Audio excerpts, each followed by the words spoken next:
Hello guys, সবাই কেমন আছেন? আশা করি সবাই ভালো আছেন। আমিও ভালো আছি। This is my first blog. সবাই আমাকে অনেক অনেক সাপোর্ট করবে এবং লাইক কমেন্ট শেয়ার করে পাশে থাকবে এবং ভিডিওটি শেষ পর্যন্ত না টেনে ভিডিওটি দেখবেন।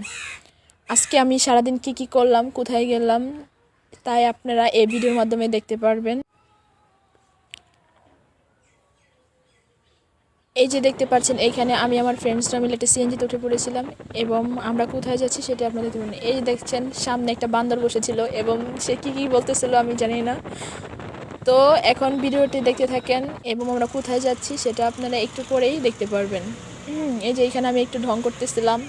তারপরে এইখান থেকে আমরা মোহাম্মদপুরে নেমেছিলাম। তবে মোহাম্মদপুর থেকে আমরা একটা অটোতে উঠেছিলাম এবং সেইখান থেকে আমরা কোথায় গেলাম, কি করলাম সেটি আপনারা দেখতে পারবেন। এই তো আমরা আমাদের গন্তব্যস্থলে এসে পড়েছি। আশা করি আপনারা অনেকে এখন চিনতে পারবেন যে জায়গাটি কোথায়। যদি কেউ চিনে থাকেন তাহলে কমেন্ট করে জানাবেন।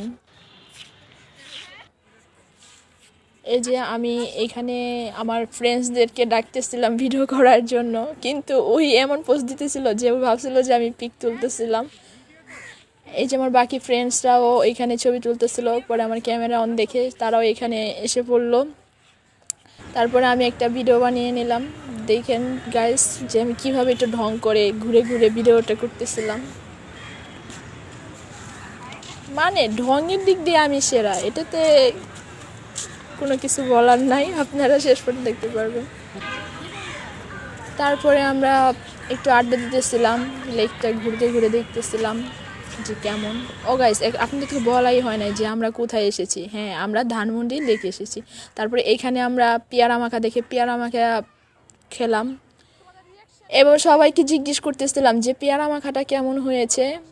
আমার বান্ধবী তো ঝাল ঝাল পেয়ারা মাখা খেয়ে খুবই প্রশংসা করতেছিল, দেখছেন গাইস। তারপরে এখানে আমি আবার একটা ভিডিও বানিয়ে নিলাম। মানে আমি যেখানে যাই সেখানে গিয়ে আমার ভিডিও পিক না তুললে এগুলো হয় না। তারপর ওরা আমার ভিডিও দেখে বলছে আর কত ভিডিও বানাবি, চল এবারে ক্ষুধা লেগেছে। হ্যাঁ, আমাদের লাঞ্চের সময় হয়ে গিয়েছিলো, তাই আমরা ওইখান থেকে বেরিয়ে লাঞ্চ করার জন্য বের হয়েছিলাম। এই তো আমরা রিকশায় উঠে এখন লাঞ্চ করার উদ্দেশ্যে রওনা দিলাম। এই তো আমরা একটা ক্যাফেতে চলে আসলাম।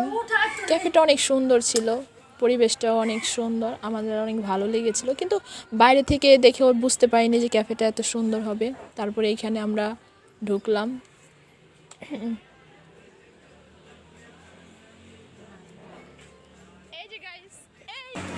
তারপর আমি ক্যাফেটা ঘুরে ঘুরে দেখলাম এবং আবার কিছু ভিডিও বানিয়ে নিলাম যাতে আমি পরবর্তীতে টিকটকে ভিডিওগুলো আপলোড করতে পারি। আর এর মধ্যে আমরা খাবার অর্ডার দিয়ে দিয়েছিলাম।